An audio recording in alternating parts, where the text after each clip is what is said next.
Mathematics chapter number 9। इससे पहले हम लोगों ने एक्सरसाइज 9.1 की है और उससे रिलेटेड सारी बातें हम लोगों ने डिस्कस की हैं। आज हम बात करेंगे एक्सरसाइज 9.2 के लिए कुछ ज़रूरी जो बातें या कंसेप्ट आप लोगों को चाहिए हैं उनके लिए। तो थ्रू आउट सारी की सारी एक्सरसाइज जो है वो राइट एंगल ट्रायंगल से रिलेटेड है। तो राइट एंगल ट्रायंगल से मतलब जो बातें हैं उनको हम एक बार रिवाइज कर लेते हैं।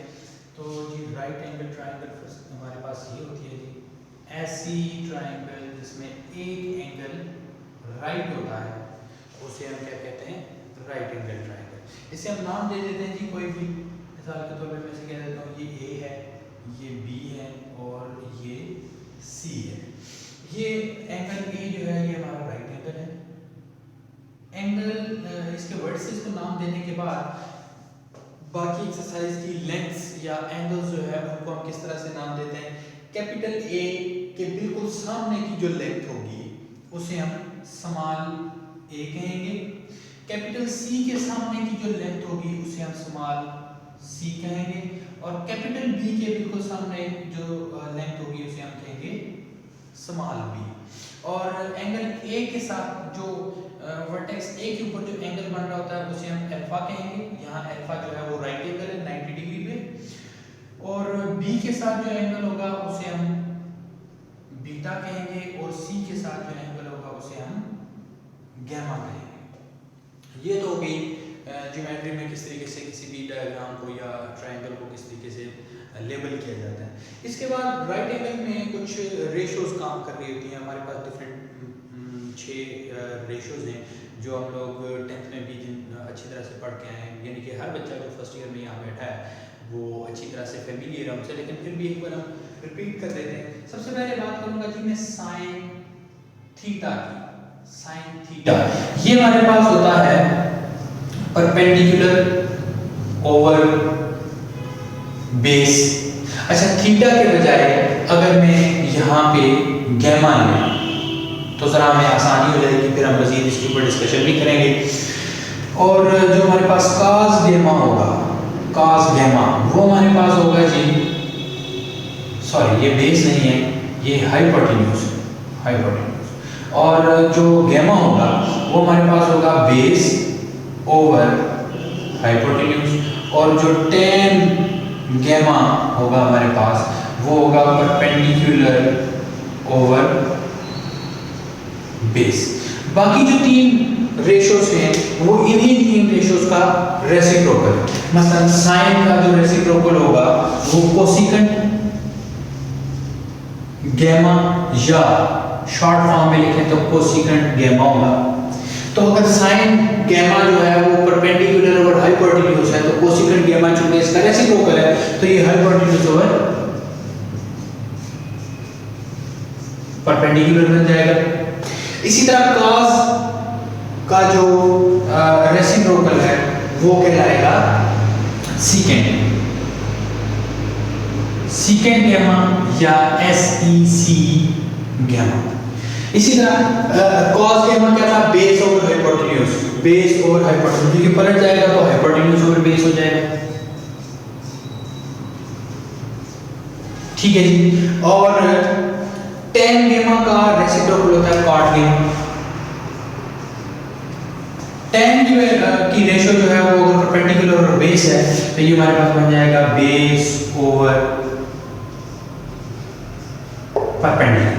अब बात करते हैं कि हमारे पास इस ट्रायंगल के अंदर परपेंडिकुलर क्या है, हाइपोटेन्यूज क्या है और बेस क्या है।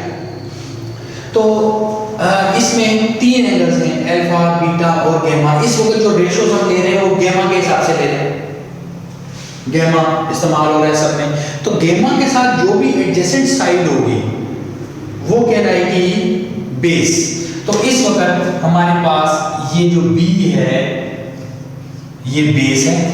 गैमा के बिल्कुल सामने की जो साइड होगी वो हमारा परपेंडिकुलर कहलाएगा। और जो राइट एंगल है, राइट एंगल के बिल्कुल सामने वाली जो साइड होगी वो हमारा हाइपोटेन्यूज कहलाएगा। अक्सर औक़ात हम लोग इस चीज़ में कंफ्यूज रहते हैं कि बेस कौन सी है, परपेंडिकुलर कौन सी है। तो बस सिंपल सा फार्मूला याद रखें, हाइपोटेन्यूज का सबको पता चल जाता है, राइट एंगल के बिल्कुल सामने वाली साइड जो है हाइपोटेन्यूज कहलाती है।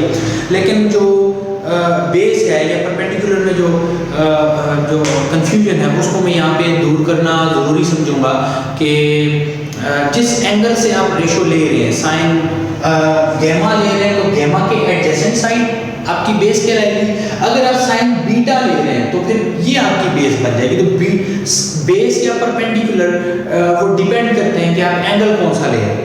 तो जो एंगल ले रहे हैं उसके एडजेसेंट जो भी साइड होगी वो आपका बेस कहलाएगी, और एंगल के बिल्कुल सामने वाली साइड आपका परपेंडिकुलर कहलाएगा। तो इस वक्त इस ट्रायंगल के हिसाब से अगर हम वैल्यूज पुट करें परपेंडिकुलर और हाइपोटेन्यूज, तो हमने क्या बात की जी, गैमा के हिसाब से सी परपेंडिकुलर है और बी बेस है और ए हाइपोटेन्यूज है। तो ये हमारे पास बन जाएगा सी ओवर ए।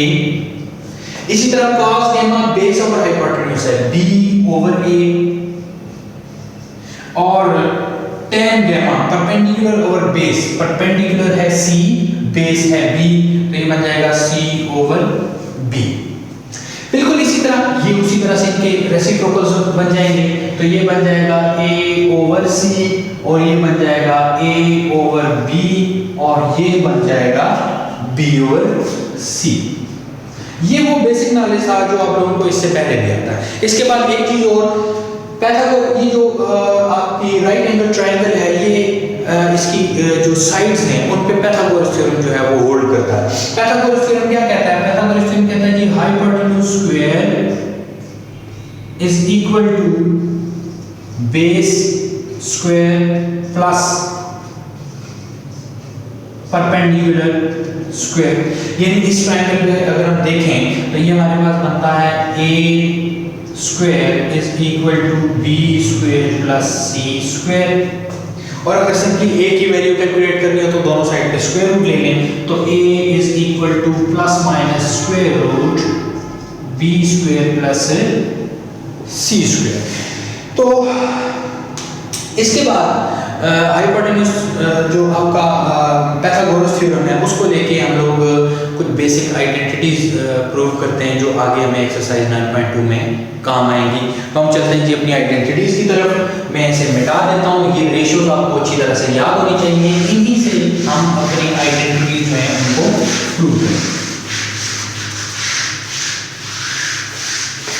तो आइडेंटिटीज प्रूव करने के लिए हम लोग लिखते हैं, मैं यहाँ टॉपिक लिख देता हूँ,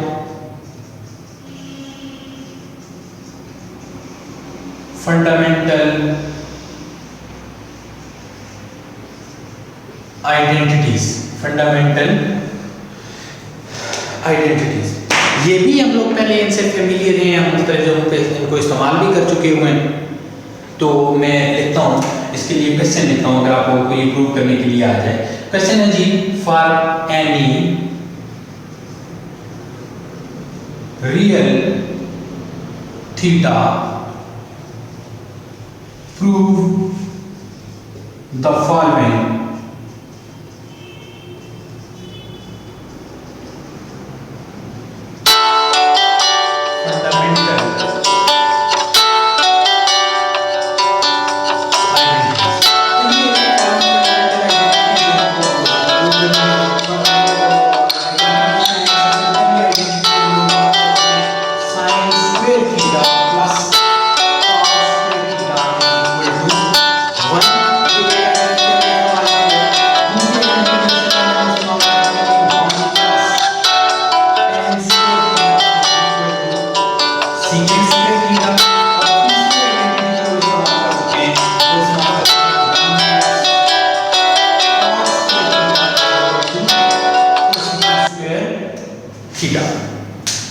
तो ये आइडेंटिटीज हम लोगों ने प्रूव करनी है। इन आइडेंटिटीज को प्रूव करने के लिए एक बार फिर से मैं अपनी राइट एंगल को ड्रॉ करता हूँ, फिर उसको लेके हम चलेंगे इनको प्रूव करने के लिए। तो राइट एंगल जो मैं ड्रॉ कर रहा हूँ जी ये है, नाम दे देते हैं ए बी सी।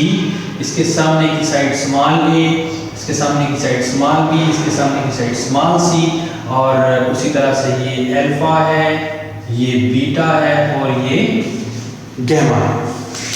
तो इनके प्रूफ के लिए मैं यहाँ पे लिख देता हूँ जी हेडिंग प्रूफ की ट्रायंगल हम लोगों ने बना ली और हम डायरेक्ट लिखेंगे बाय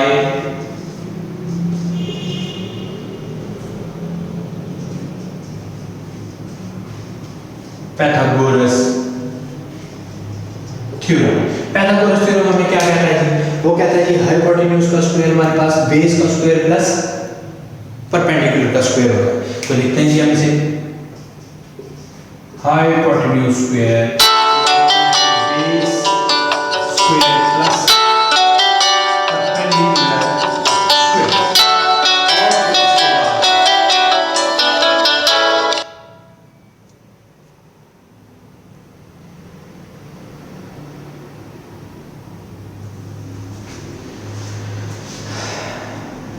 तो जी ये हम लोगों ने पाइथागोरस थ्योरम लगा दिया। पाइथागोरस थ्योरम लगाने के बाद हम में इसकी वैल्यूज लगा देते हैं। ये हाइपोटेन्यूज हमारे पास है a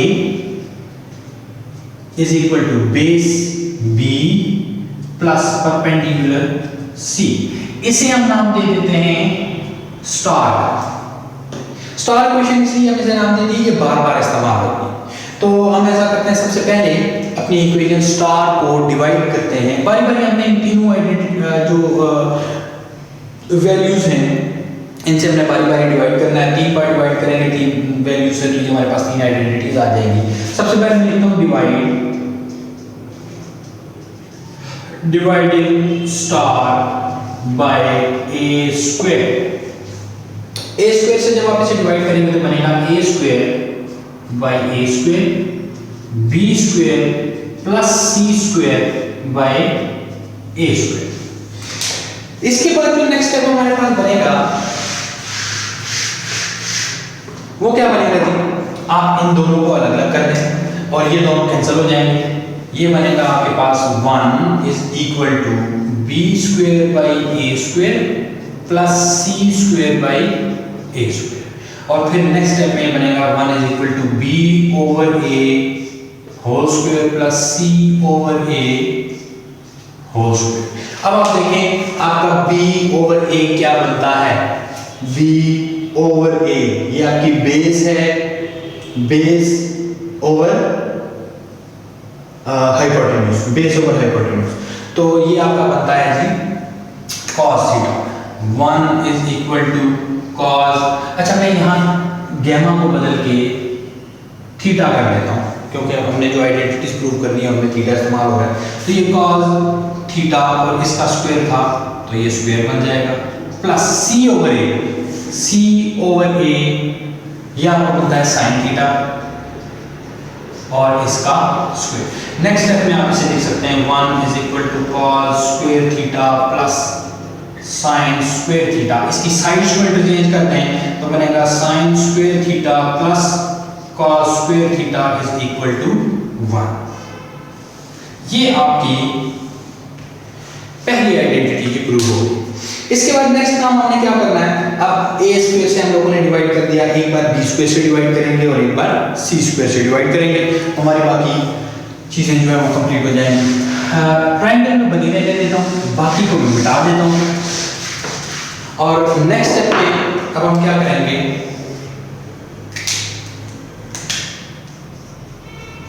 dividing star by b square. b square से जब आप डिवाइड करेंगे तो बनेगा a square by b square is equal to b square plus c square by b square.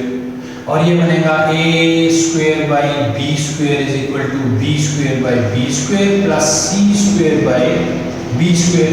ये नेक्स्ट स्टेप में बनेगा a over b whole square is equal to, ये दोनों कैंसिल हो जाएंगे, plus c over b whole square. अब फिर से बारी है a ओवर b क्या बनता है जी? a ओवर b ये था जी हाइपोटेन्यूज ओवर बेस।